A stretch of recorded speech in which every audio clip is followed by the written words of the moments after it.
Hello everyone, I'm our friend John. Hope you all are good and safe from the coronavirus and ensuring the SOPs. I'm going to present a presentation on COVID-19 pandemic and emerging challenges for South Asian minorities. Well, COVID-19 is continuously spreading around the world. COVID-19 is the sixth global pandemic. According to the BBC News, globally total number of deaths are 3.1 million. BBC News also reported total number of confirmed cases are 147.2 millions. Major pandemics. Coronavirus is not only the pandemic, the world faced other pandemics too, like influenza, plague, Ebola, SARS, and now we all are fronting the COVID-19. When we talk about the South Asian region, in South Asian region, India has the second largest number of coronavirus cases in the world, and its infection number are rising again. Well, total coronavirus infection in India have now passed 15 millions and more than 182,000 people have died by the coronavirus. Five countries, namely India, the United States of America, Argentina, and Brazil and France reported 60% of new global cases. Okay, let's move to the next slide. In South Asia region, number of cases per week. Afghanistan has 5,000 number of cases per week. India 600,000 number of cases per week. Pakistan 40,000, Nepal 20,000, Sri Lanka 6,000, and Bangladesh has 40,000 number of cases per week. According to BBC News, coronavirus is rapidly increasing day by day. When we talk about minorities always have to face some challenges to survive with the COVID-19 pandemic affects wider society across South Asian minorities. Emerging challenges for South Asian minorities are the huge health and social economic crisis brought about the COVID-19 pandemic. Religious minorities, residents of mobbed urban slums and work in the informal economy who lacks benefit or safety nets are especially helpless to the pandemic beating on health, individual rights, and personal security. In South Asia region, minorities facing poor nutrition and hygiene, limited access to healthcare, discrimination, and spreading hate speech in COVID-19. When we talk about Sri Lanka, officially forbade Muslims for burying people who died as a result of COVID-19, according to religious practices, instead forcing the bodies to be destroyed. Afghanistan, 4 million internal displaced people who were still in dangerous situation prior to the pandemic struggled to get healthcare and basic necessities.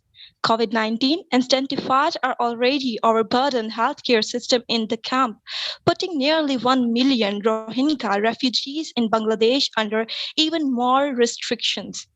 While in India, Muslim minorities experiences increased targeting and violence during COVID-19. Well, ladies and gentlemen, I believe that coronavirus will end one day. But due to COVID, minorities are facing lots of challenges and victimizing, and they are revolving into depression and anxiety and many more. At the end of my presentation, I just want to say, everyone, please kindly follow the SOPs and save your life and your loved one's life. Thank you, everyone. Over to you, Mavish. Our valuable speakers are Mr. Philip Christie from Delhi, India, Ms. Dorothy Grace from London, United Kingdom, Mr. Imran Masih from Islamabad, Pakistan, and Ms. Christy Anastas from Sweden. I extend a warm welcome to all of distinguished speakers and guests, and I hope you are doing well.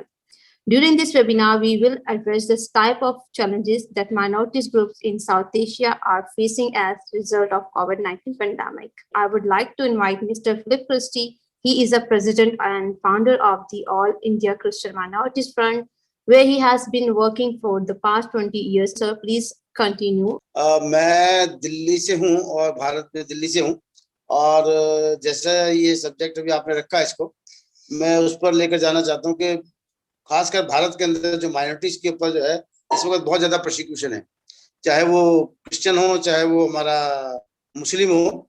और हालात ये हैं कि आज हमारे यहाँ पर कोई आइडेंटिटी नहीं रही। और जो यहाँ पर केंद्र में, सेंटर में जो एक सरकार है, उस सरकार का जो मेन एजेंडा ये है कि किसी भी तरीके से हम लोगों पर इतना दबाव बनाया जाए कि हम लोग अपनी बात को ना तो रख सकें और ना अपनी बात को सरकार से मनवा सकें। तो ये इस प्रकार का एक तंत्र जो पिछले 7 साल से काम कर रहा है इस देश के अंदर, खासकर भारत में मैं कह रहा हूँ। भारत में इन लोगों ने जो है हम लोगों पर बहुत ज्यादा प्रोसिक्यूशन, अत्याचार और बहुत चीजें ऐसी कर दी हैं कि आज हमें बाहर निकलने में भी डर लगता है।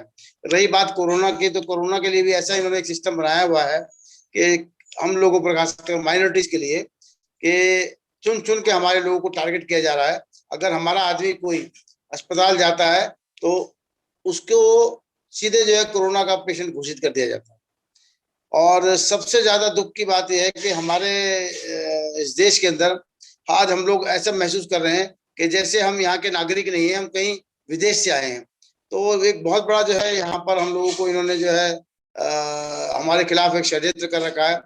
अब मुझे नहीं लगता कि हम लोग यहाँ पर सेव हैं, क्योंकि जो सरकार यहाँ पर काम कर रही है वो बिल्कुल हमारे विरोध में है, हमारे विरुद्ध है। और जहां तक मैं समझता हूँ आने वाले समय में हम पर बहुत ज्यादा मुश्किलें भी और आने वाली हैं। और कोरोना के पीरियड के अंदर तो इन्होंने हम लोगों को ऐसा कर दिया है कि हमारे नाम से, अगर मैं क्रिस्टी हूँ या कोई मोहम्मद है, अगर वो जाता है तो सबसे पहले उसको जो है वो कोविड घोषित करने में लग जाते हैं। और उनकी पूरी कोशिश होती है कि हम जो है कोविड जब हम लोग पॉजिटिव है, कोरोना पॉजिटिव है। तो ये एक बहुत बड़ी समस्या हमारे सामने है।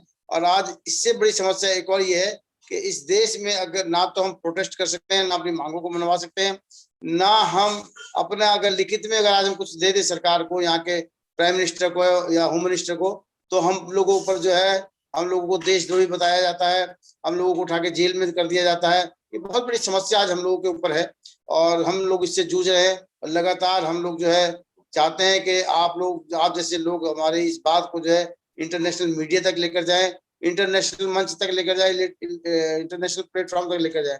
क्योंकि अब जब तक अगर पूरे भारत के अंदर बाहर के देश अगर हस्तक्षेप नहीं करेंगे तो यहाँ माइनॉरिटी सुरक्षित नहीं रह सकती। Move to the next speaker, that is Ms. Dorothy Grace, Researcher, Educationist, Head of Policy and Advocacy at Global Justice Now. We are extremely grateful for your time, ma'am. Please proceed now. Good morning, everyone, and thank you to the organizers of this webinar, and thank you everyone for coming and joining this event. Okay, I would like to focus on the issue of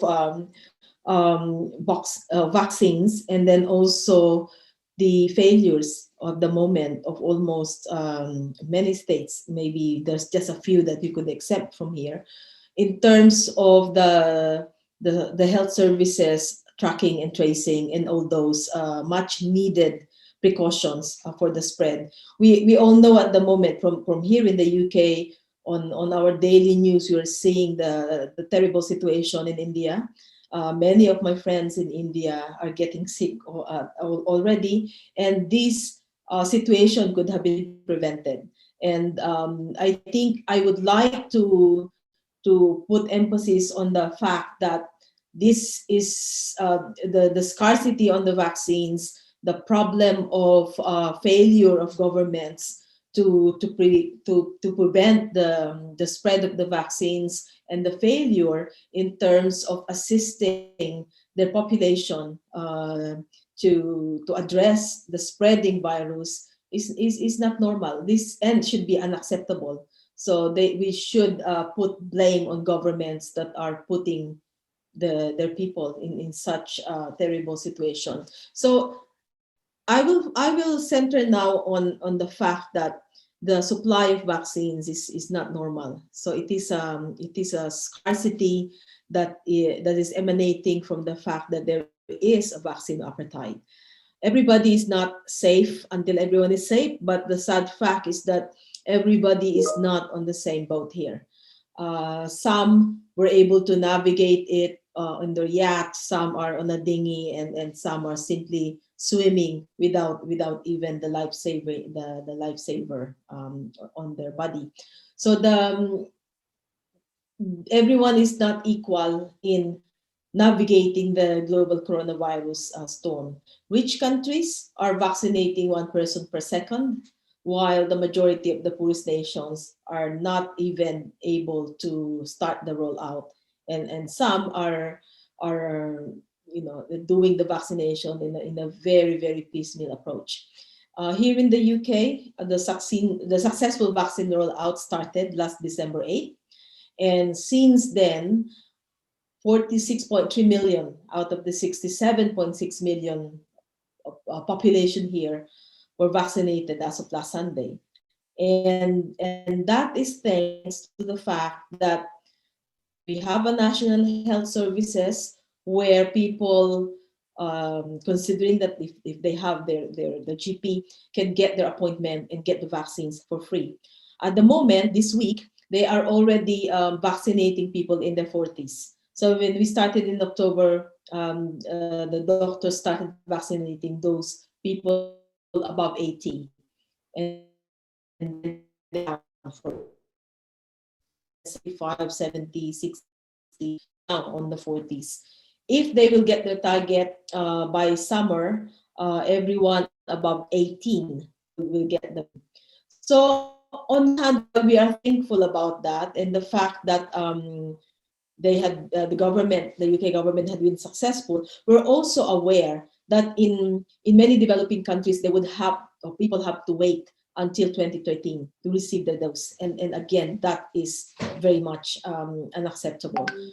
Considering that every day, every hour counts when it is your loved one who is having the virus.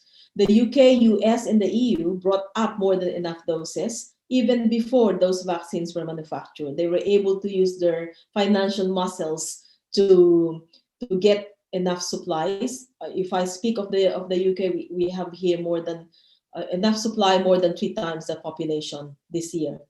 So another hypocrisy that I am seeing is that many rich countries are saying that, okay, we will donate the surplus doses when we know and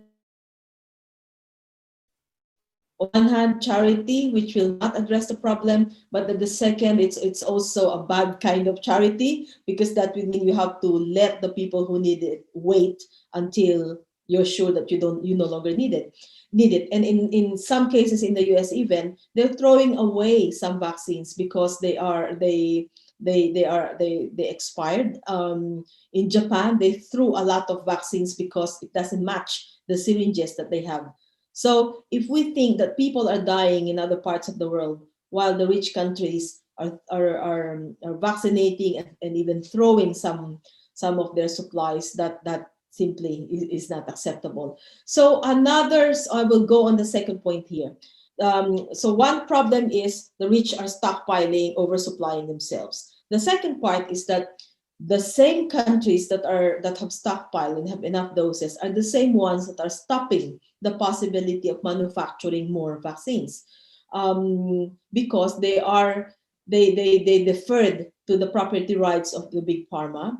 They instead of allowing countries to use compulsory licenses, and at the same time to allow waiving some of those intellectual property rights through the WTO, they are blocking the attempts or the requests by South Africa and India, supported. Pakistan is now a supporter of that, and other 60 countries. They are blocking this initiative. They are rejecting it simply because they are favoring the interests of big pharma to have profits instead of saving people. In the last week, there had been the AGMs of AstraZeneca, Moderna, and then there will be an AGM of Pfizer in the coming weeks as well. In the reports of all these big pharmaceutical companies, they are amassing profits, huge profits. And again, if we go to the argument that companies should be allowed to earn money, I accept that. Every company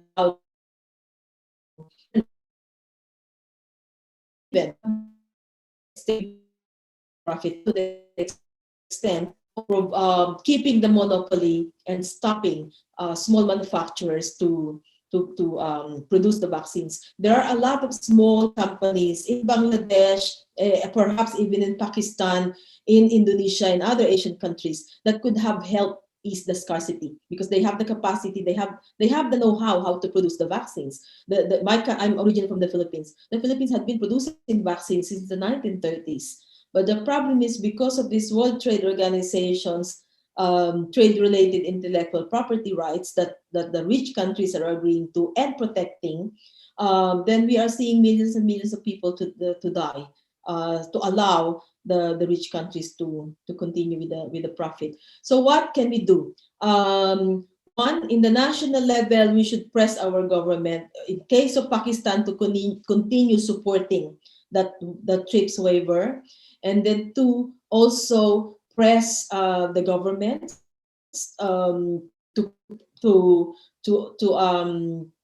also to call on big pharma to stop. And also related to this, because when we think of a post-COVID recovery, or even before this pandemic is like millions of deaths foretold. This is a catastrophe foretold. And the reason for that is most of the national health services in developing countries are depleted of resources because the priority of governments in the past had been to pay our foreign debt. That is also the same case in Pakistan. There's automatic allocation of budget to pay the external debts instead of propping up the health services, instead of producing medicines and vaccines, instead of building hospitals and educating more and more doctors and nurses in the time of pandemic. My last point is that this will not be the last pandemic. There will be more pandemics to come, considering climate change and then also the changing environment. How prepared are countries for another COVID-19 like pandemic? If our resources are decimated now already and lives are lost, what if there will be another pandemic in the next 3 years? How will we address that? I think that's all for the meantime, and I'm sorry if I talk more than I should. Thank you so much, Ms. Dorothy, for your knowledge and sharing the views. We have a speaker from Islamabad, Mr. Imran Masih. He is a humanitarian development aid worker and currently is serving the country representative for the Diakoni Takatuf in Hill. He has an interdisciplinary educational background. He holds the degree of Masters in Business Administration Finance, Masters in International Relations, and Masters in Philosophy in International Development Studies, and currently enrolled in PhD. He is philanthropist and provide educational support to the Christian youth in Samban. It's over to you, sir. So first of all, I'm really thankful to Sarem, the colleague, and the Mavish who provided me this opportunity, and it's a much needed the topic that we should highlight on the different forum. So as the topic is about the challenges for the minorities in South Asia, so I'll go back at the start of this pandemic when it started in 2020. So although there's a multiple challenges these Christians, Muslims, or Hindus and other religious minorities and ethnic groups are facing, that is even before the pandemic started, like discrimination, the acute discrimination, and then there's assault, woman forced conversion, and the exploitations at the workplace at the different level. They were suffering the issues since this region has been divided in 1947 after this British colonial era. But this pandemic put the further sufferings on the people. For example, when it was started in March 2020, so the only treatment was the testing and isolation, and that was very much difficult for religious community due to their social status. They are area where they can't afford to have a isolation there, because in the one room there's normally 7 to 8 people, the family member who are living in the same room. So there's so much risk during at the start of the pandemic, and they were not aware how to measure and how to protect themselves. So it was one of the biggest challenges that they faced at the early stage. And then later on, like when this pandemic moved further, and then there was the research and studies and other different offered by different health institutes like WHO issued the preventive measures, and then people the the main issues of this pandemic. And the second major challenge, even now today, lockdown approach by the government in Pakistan and even in India or in other countries. So because most of the religious communities, the minorities are illiterate. They are unskilled. They were working as a daily wager or some laborer, and since there was lockdown, they lost their jobs. They lost their livelihood. It was another pressure, another suffering that put them on a high risk of malnutrition, the lack of food assistance at home, and then there's another major impact for the challenges that facing by the religious communities or minorities is the school dropouts. Because this pandemic changed the entire education system in Pakistan or even though in the South Asia, the people move from in classroom to the online version, and we can imagine the people who never use the tablets, who never familiar with the computer or laptop in early ages, or people who are living in the slums, how they can make themselves adjustable to the new system, which put them even more behind to the current race of this 21st century, the technological era. So it was another challenge that these religious minorities, especially Christians, Hindu in Pakistan, even though in Bangladesh or in India, I believe they're facing the same issue because they are living in the slums. Parents are illiterate. They don't know how to operate computer, how to train the child to attend the online classes. These all the tablets, these things is another challenge that they are facing.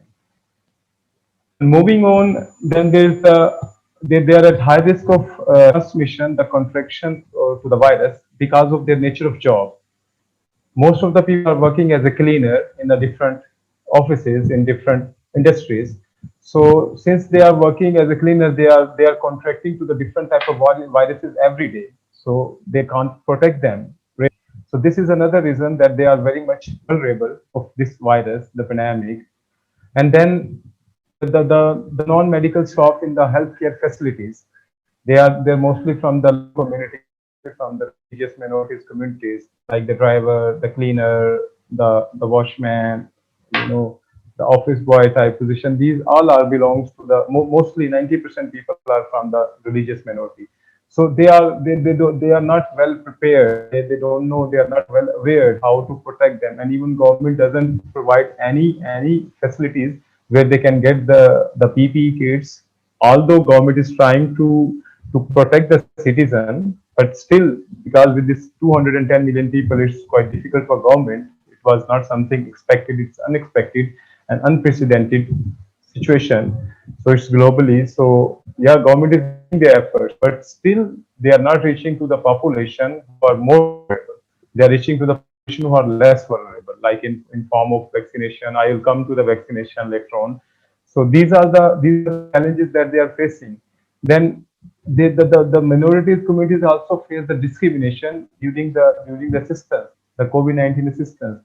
In last year in 2020 in Karachi, I read somewhere that the Hindu and Christian were denied to the food ration just because they belong to the Hinduism or belong to the Christians.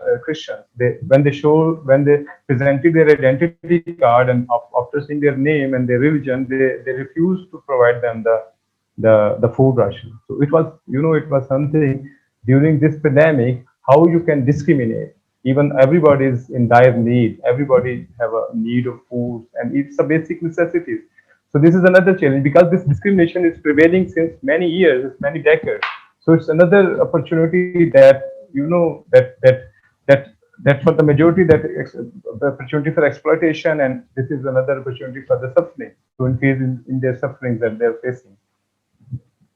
And then mostly, if we look in the urban settings, mostly the religious minorities are living in slums areas, very congested, very sophisticated. People are living in one room, one and a half, or maybe it's the same everywhere, even in Islamabad, in Karachi, in Lahore. So it's another issue like they are facing with the pandemic because their housing, crowded housing, put them at the high risk. Until if they contracted with the virus, it can spread immediately because they cannot have social distancing, they cannot have isolation facilities. So this is something that they put them on the high risk of this pandemic. So again, another point, another challenge that I believe there's a no segregation in the data. Like there's no disaggregation in the data. Like in Pakistan, how many Christians, how many Hindus or Sikhs affected, died. So there was no specific data available, and it is something like the institute like Salam can do that. Even other institute can do that to identify the numbers. So that can be helpful to launch a appropriate and effective response. Like if you have to provide any assistance, any aid, anything that helps them to contain the virus and protect from the virus. So it depends on the data how much people have been affected, the reported cases, how many died. So this will help even the government, the policymaker, to make the policies for the Christian communities or Muslim or Hindu communities and other minorities. And then this forced conversion is very unfortunate in Pakistan. Every second day we saw news in the different newspapers. There's a forced conversion, and it's another thing that put them like the woman is the most marginalized and vulnerable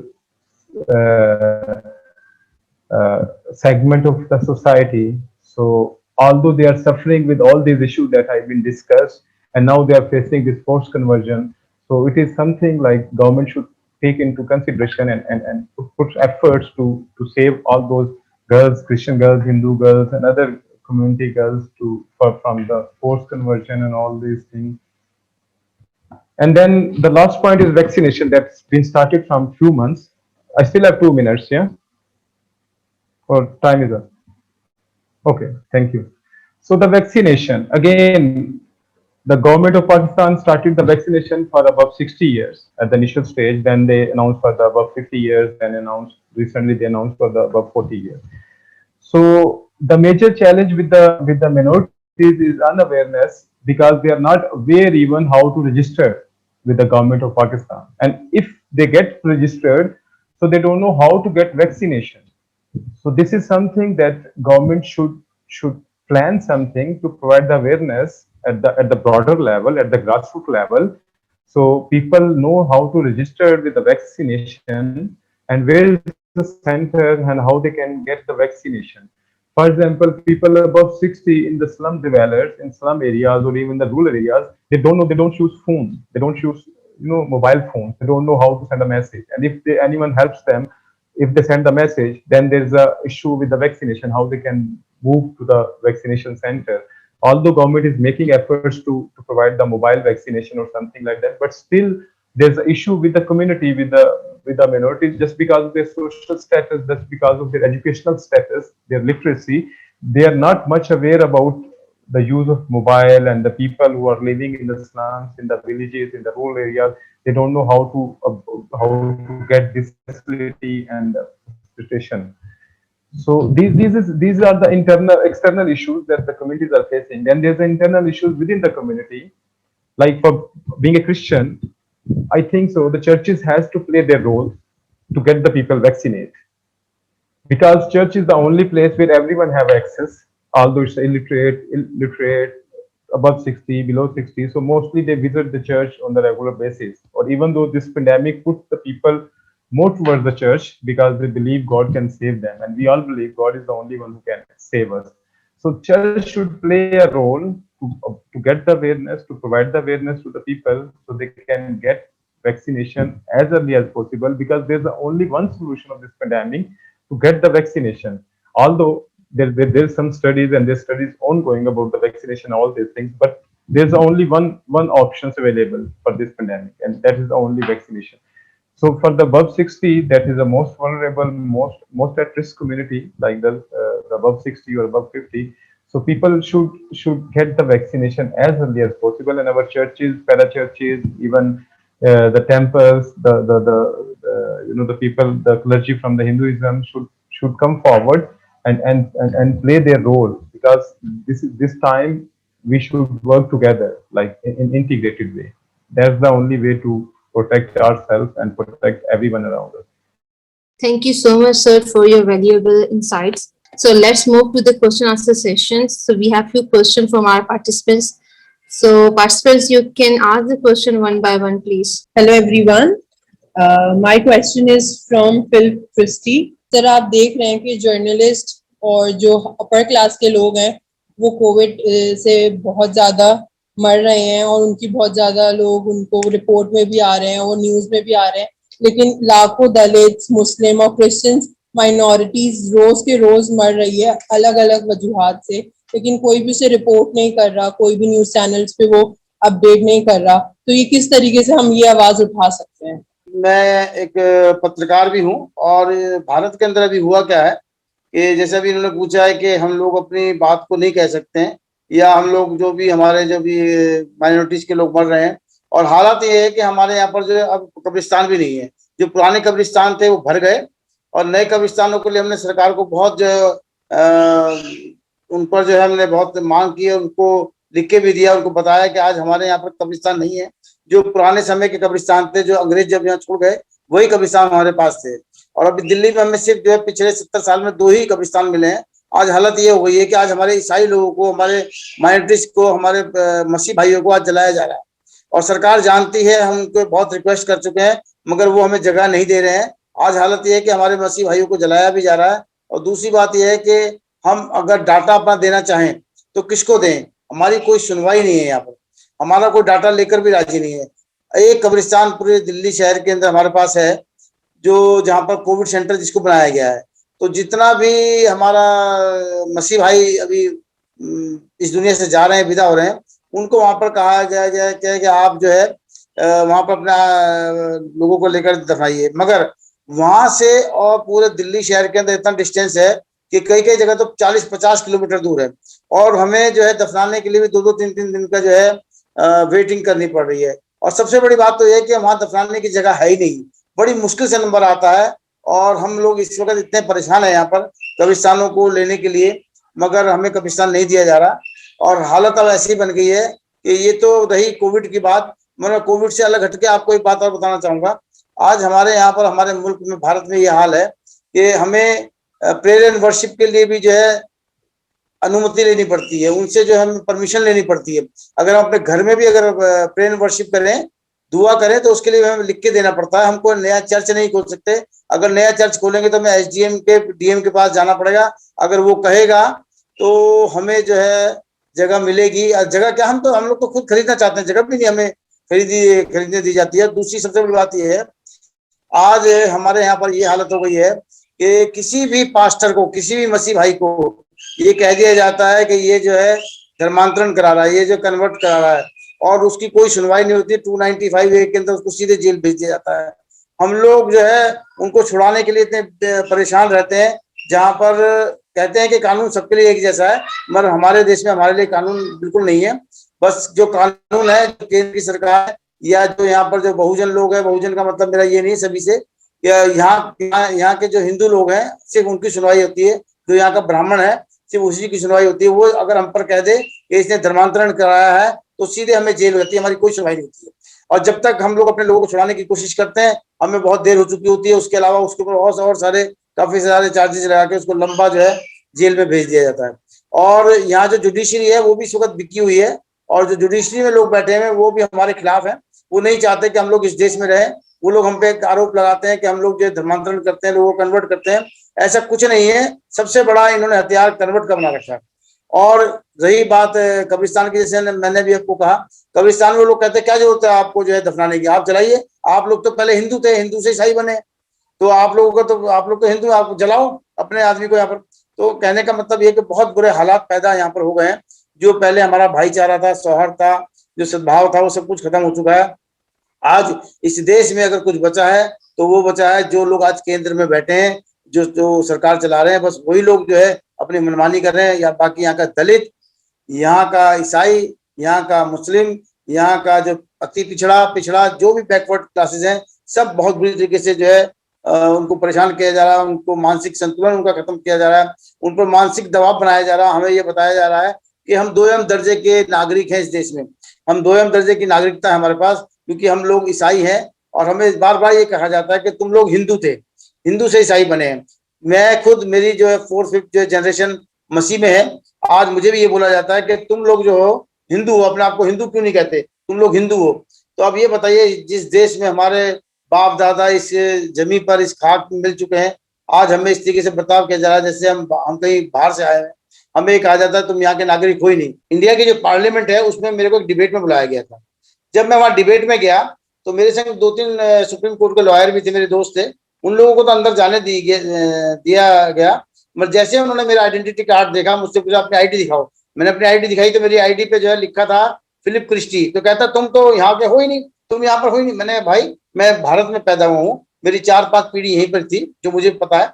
फिर जब उनको पता चला कि नहीं ये कि जो है एक्टिविस्ट है, सोशल एक्टिविस्ट भी है और साथ में ये एक ऑर्गेनाइजेशन का हेड भी है, तब जाके उन्होंने बड़ी मुश्किल से मुझे अंदर जाने दिया। जबकि मुझे सरकार ने खुद निमंत्रण दिया था, सरकार ने मुझे खुद बुलाया था डिबेट के लिए, हम लोगों के ऊपर जो भी परेशानी है उसके लिए। मगर वो सरकार के जो लोग वहां बैठे हुए हैं वो भी हमारी कोई सुनवाई नहीं करते, उल्टा वो हमसे वो सवाल पूछते हैं जो सवाल नहीं पूछने चाहिए। वो हमसे गाय के बारे में पूछते हैं, वो जो है ऐसी सी बातें पूछते हैं कि आप गाय को क्या मानेंगे, गाय को आप माता मानेंगे।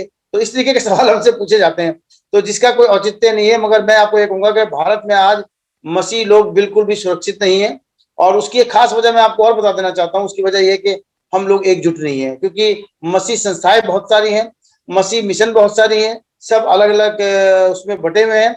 मगर मैं आपके माध्यम से अपील करूंगा अपने लोगों से, ये समय है हम लोग एकजुट हों, चाहे वो पाकिस्तान में हो, चाहे वो हिंदुस्तान में हो, चाहे जहां भी हो। आज हम लोग माइनॉरिटीज कहे जाते हैं, हालांकि हम माइनॉरिटी नहीं है अगर देखा जाए तो।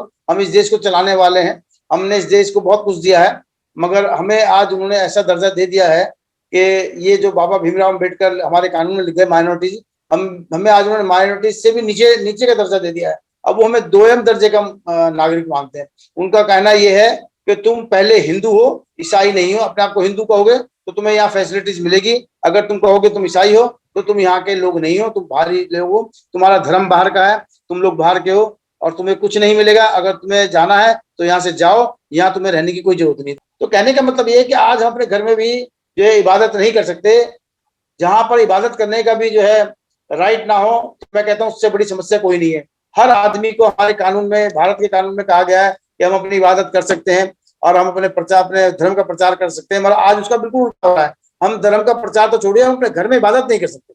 इससे बड़ी बात क्या है? और लोग कहते हैं पाकिस्तान में, कहते हैं पाकिस्तान शायद यहाँ से ज्यादा अच्छा होगा, मगर भारत के अंदर आज हालात बहुत ज्यादा खराब है। हमारे पास कब्रिस्तानों के लिए जगह नहीं है, आज हम अपनी मांग को रख नहीं सकते।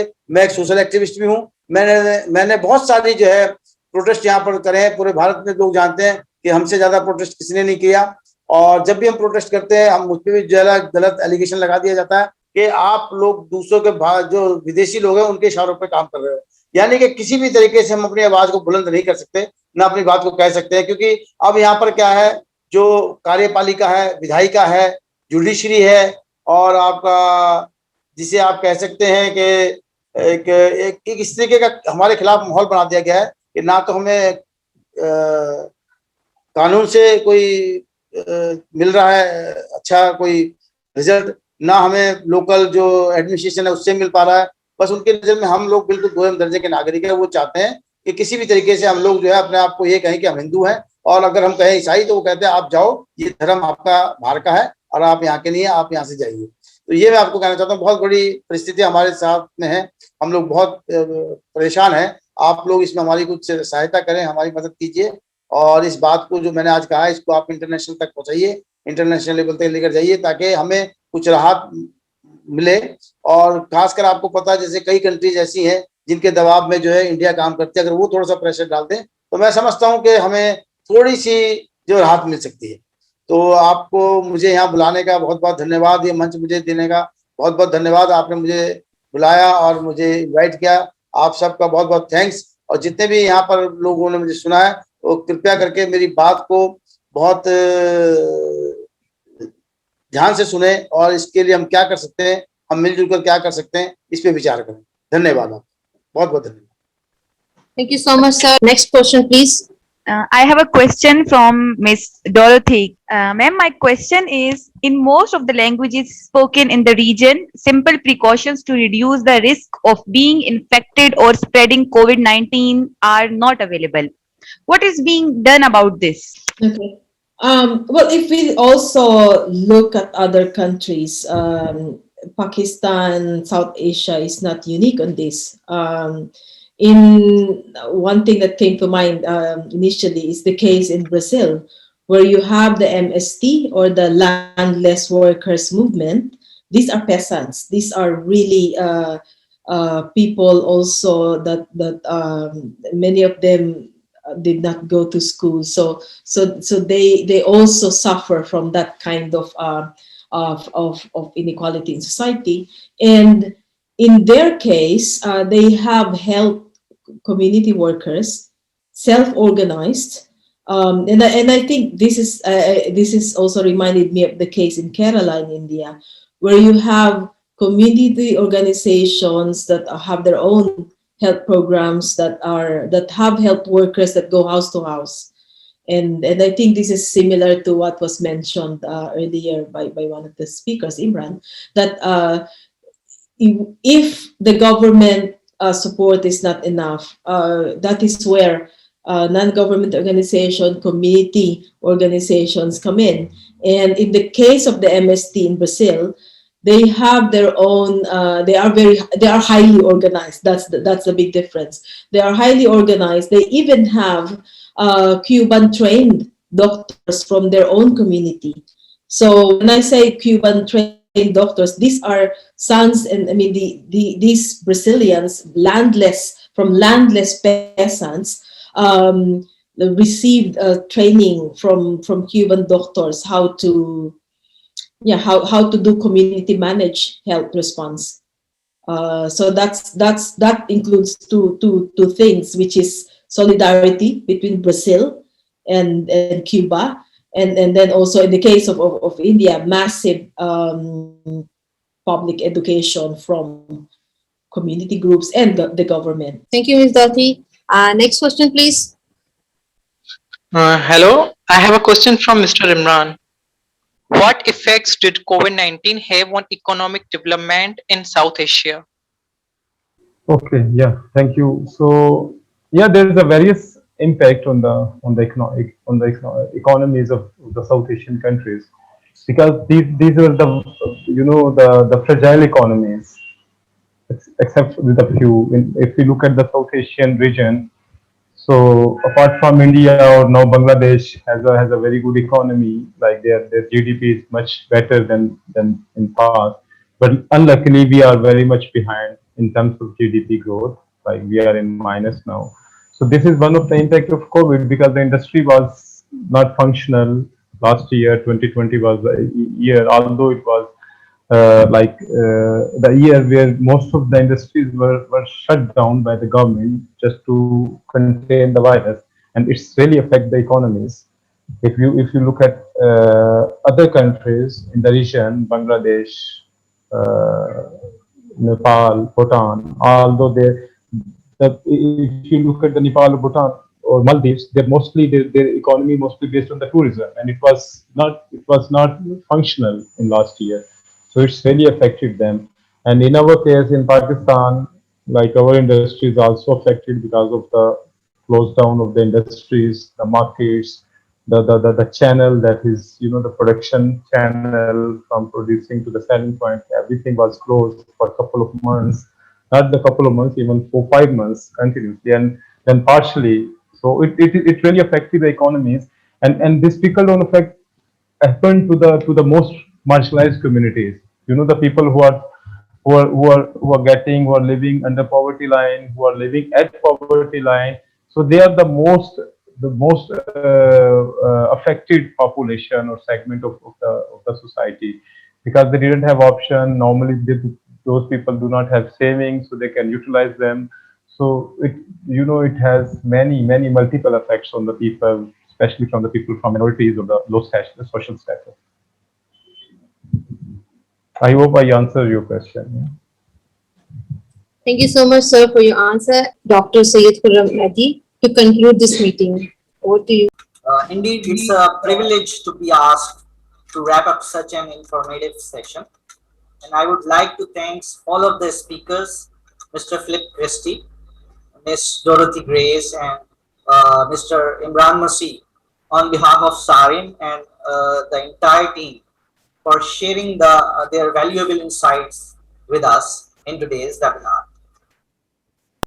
Increased scapegoating of already oppressed minority groups for the spread of COVID-19 has occurred in many South Asian countries as a result of rising COVID-19 cases and the subsequent lockdowns. Hate speech aimed at religious minorities in South Asia has increased as a result of the coronavirus, and misinformation about the coronavirus and the government action targeting only specific groups also fuel hate speech.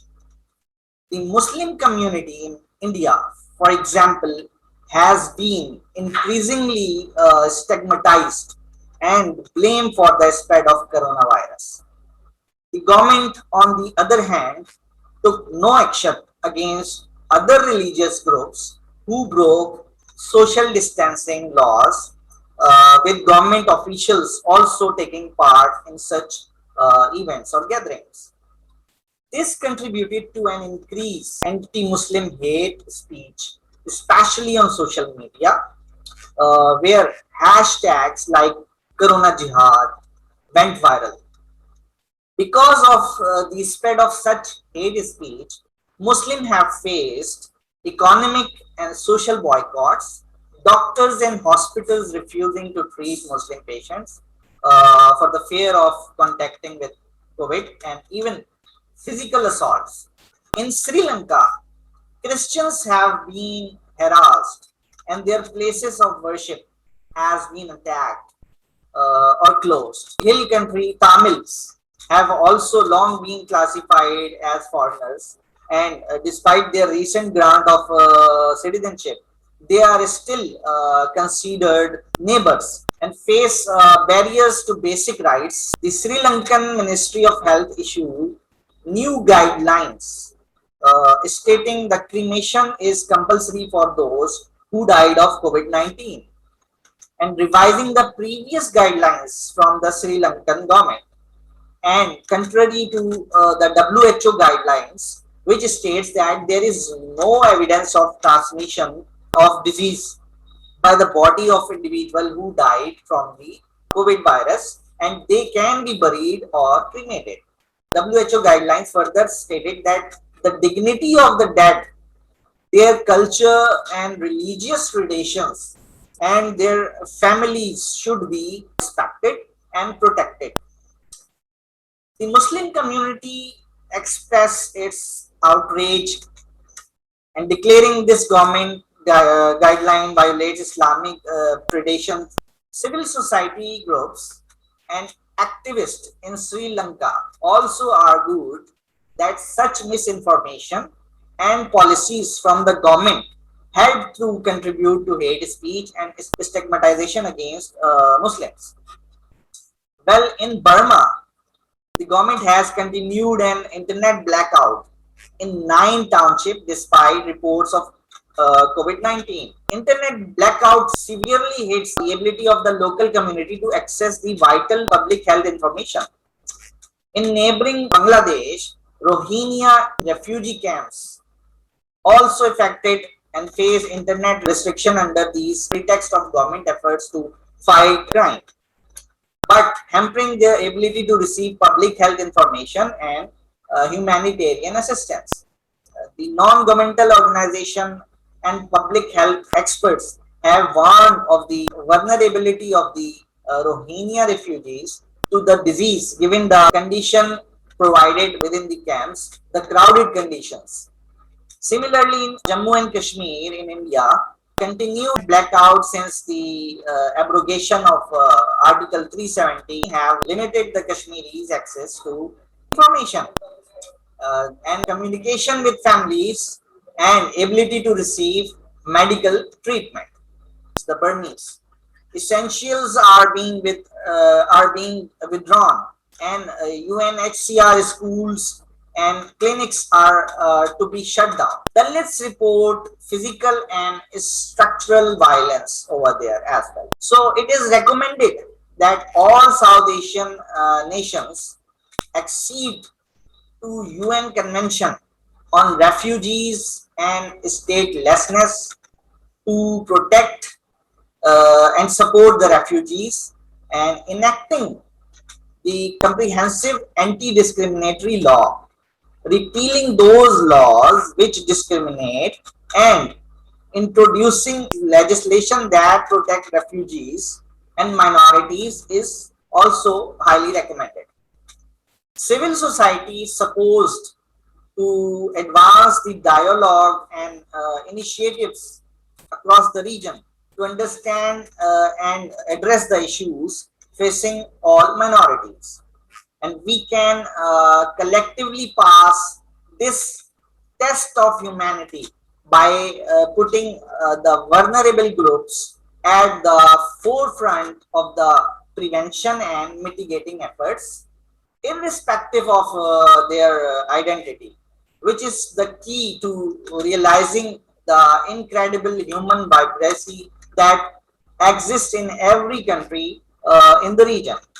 Once again, to all speakers and the participants, owe you a very special word of thanks for being here. May God bless us all. Thank you. Thank you everybody for your participation. At the end of this webinar, let us pray to Almighty that He protects our whole world and heals all infected people in the world from COVID-19. I want to quote a Bible verse, so do not fear, for I am with you. Do not be dismayed, for I am your God. I will strengthen you and help you. I will uphold you with my righteous right hand. Isaiah 41:10. Have a wonderful weekend. Bye-bye.